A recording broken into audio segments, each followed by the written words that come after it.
কি আছে সেই ভিডিওতে, যে ভিডিও প্রকাশ করলে অনেক বড় সর্বনাশ হয়ে যাবে, যে ভিডিও একজনের মোক্ষম অস্ত্র হিসেবে এখনও গুদামে মজুত আছে? আসলে কি রহস্য আছে এই ভিডিওতে? সেই ভিডিওটা প্রকাশ করার হুমকি দিচ্ছেন নীলা ইসরাফিল, যিনি এনসিপির নেতা কিংবা সদস্য ছিলেন, এখন এনসিপি থেকে তাকে অব্যাহতি দেওয়া হয়েছে। নীলা এবং তুষার কাণ্ড মাঝখানে মনে হচ্ছিল থেমে গেল, কিন্তু আবার নতুন করে সামনে আসলো। এবার ভিডিও ভাইরাল করার হুমকি, যেটা আপনারা হয়তো ইতিমধ্যেই জেনেছেন। কিন্তু এই যে হুমকি, পাল্টা হুমকি, এই ব্যাপারগুলো কেন হচ্ছে? কেন তুষার ব্যাপারে এনসিপি কোনো সিদ্ধান্ত নিচ্ছে না এখন পর্যন্ত? কেন শুধু এই শোকজের মধ্যেই ব্যাপারগুলো কাটিয়ে দিতে চাইছে এনসিপি নানা ঘটনা ঘটার পরেও?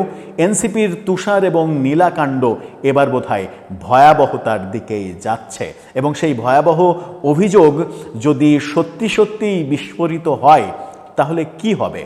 কোন ঘটনা ঘটতে যাচ্ছে? আদতেও কি আছে সেই ভিডিওতে? বোঝার চেষ্টা করব এই ভিডিওতে। থাকবেন পলিটিক্স টিভির নিয়মিত আয়োজনে।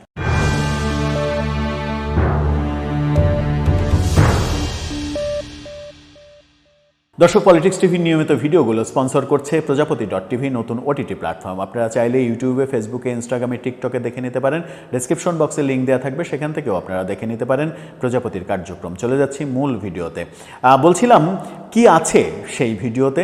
নীলা ইসরাফিল যে ভিডিও ফাঁস করার হুমকি দিলেন এবং ফেসবুক লাইভে এসে, সেটা নিয়ে বাংলাদেশের গণমাধ্যম সবাই একটু নড়ে চড়ে বসেছে।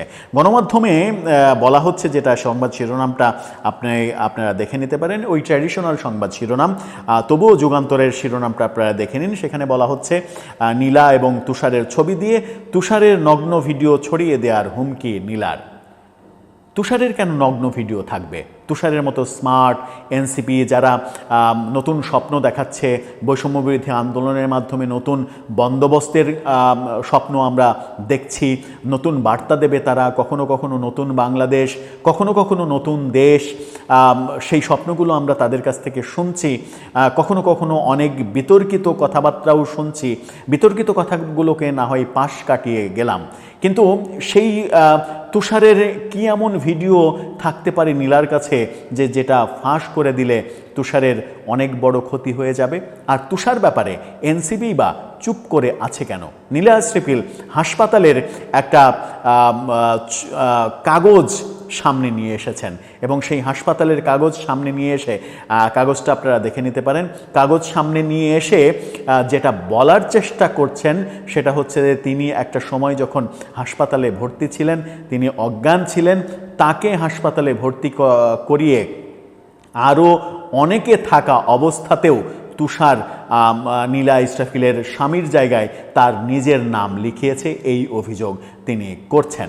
এই অভিযোগ করার পরে এনসিপি থেকে, এনসিপির নেতাকর্মীরা বিভিন্ন রকমের কথাবার্তা যখন বলছেন, সেই কথাগুলো নীলা নিতে পারেননি, এবং নিতে পারেননি বলেই ফেসবুক লাইভে এসে হুমকি দিলেন।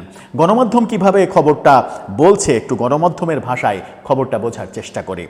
সেখানে বলছে না, জাতীয় নাগরিক পার্টির যুগ্ম আহ্বায়ক সারোয়ার তুষারের নগ্ন ভিডিও সোশ্যাল মিডিয়ায় ছড়িয়ে দেওয়ার হুমকি দিয়েছেন দলটির সাবেক নেত্রী নীলা ইসরাফিল। এই নীলা ইসরাফিলের বেশ কিছু ছবি, নগ্ন ছবি, ভিডিও ছেড়ে দেওয়ার হুমকি এর আগে একজন ইউটিউবার, সাংবাদিক ইউটিউবার, যিনি বিদেশে থাকেন, তার ফেসবুক স্ট্যাটাসের মাধ্যমে আমরা দেখেছিলাম, জেনেছিলাম। তখন তিনি হুমকি দিয়েছিলেন যে নীলার এই সমস্ত কিছু তিনি ফাঁস করে দেবেন।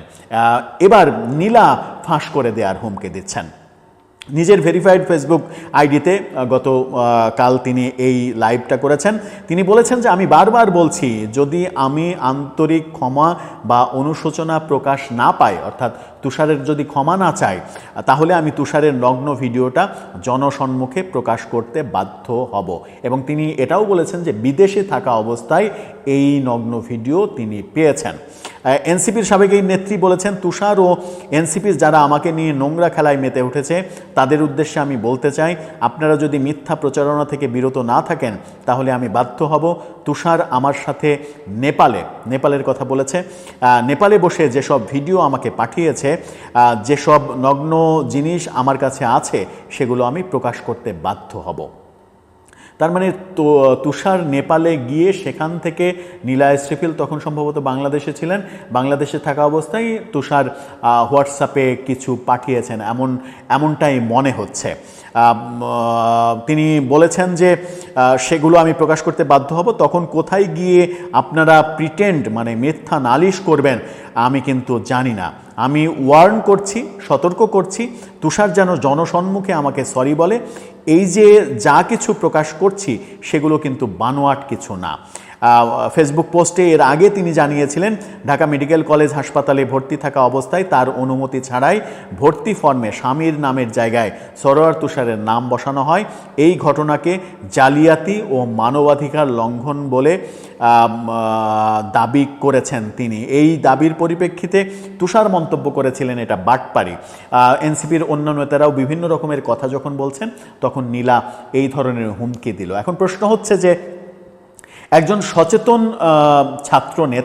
ছাত্রনেতা থেকে মূলধারার রাজনীতিতে আসার পথে যিনি ছিলেন, সেরকম একজন সচেতন তরুণ কেন বিদেশ বিভুঁইয়ে বসে তার নগ্ন ছবি কিংবা ভিডিও আর একজন নারীর হোয়াটসঅ্যাপে দেবেন?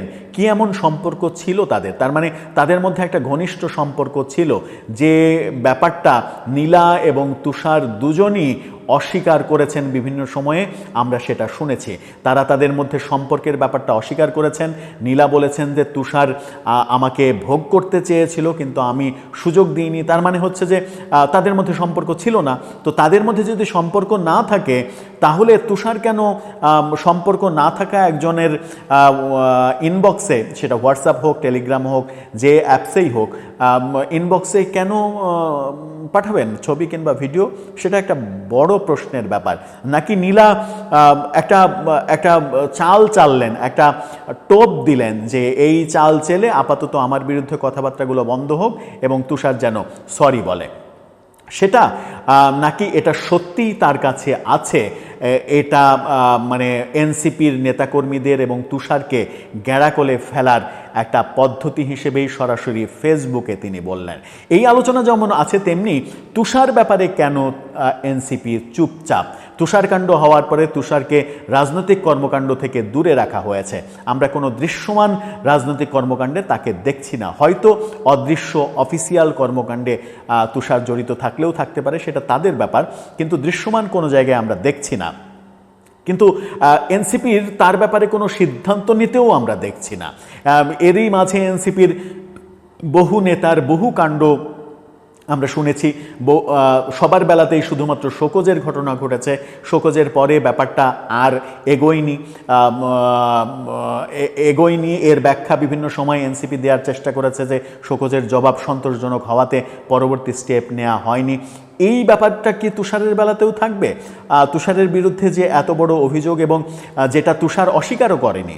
নীলা যখন প্রথম অভিযোগ করে যে তুষার আমাকে ভোগ করতে চেয়েছিল এবং আমি রাজি হইনি, এই ব্যাপারটা কিন্তু তুষার অস্বীকারও করেনি। তুষার বলেছে যে ব্যক্তিগত বিষয়গুলোকে সামনে নিয়ে এসে এটা পলিটিক্স করা হচ্ছে, পলিটিক্সে মানে আমার বিরুদ্ধে আমি যেন পলিটিক্সে ভালো এগিয়ে গেছি, আমি যেন আগাতে না পারি সেজন্য ষড়যন্ত্র করা হচ্ছে, সেরকম অনেক কথা বলেছেন। কিন্তু একবারও কিন্তু অস্বীকার করেননি যে ওই ঘটনাটা ঘটেছিল কিংবা ওই রকম মেসেজ তিনি দিয়েছিলেন কিংবা ওই রকম কনভারসেশন তার সঙ্গে হয়েছিল। যেহেতু কনভারসেশন ছিল সেহেতু অস্বীকার করার কোনো উপায় ছিল না, যেহেতু অডিওটা লিক হয়ে গিয়েছিল। তাহলে এত বড় ঘটনার পরেও তুষার ব্যাপারে এনসিপি কেন চুপ থাকবে? এটা তো অনেক বড় ব্যাপার। অনেক দিন ধামাচাপা ছিল, হয়তো তুষারের ব্যাপারগুলো আমরা ভুলেই গিয়েছিলাম। নীলা আবারও ব্যাপারটাকে সামনে নিয়ে আসলেন। এবার কোন দিকে যাবে ঘটনা প্রবাহ, কোন দিকে যাচ্ছে আদতে, আর এনসিপির রাজনৈতিক ভবিষ্যৎই বা কোন দিকে যাচ্ছে, সেটাও একটা বড় প্রশ্ন। দর্শক, আপনার মন্তব্য জানিয়ে লিখতে পারেন আমাদের কমেন্ট বক্সে।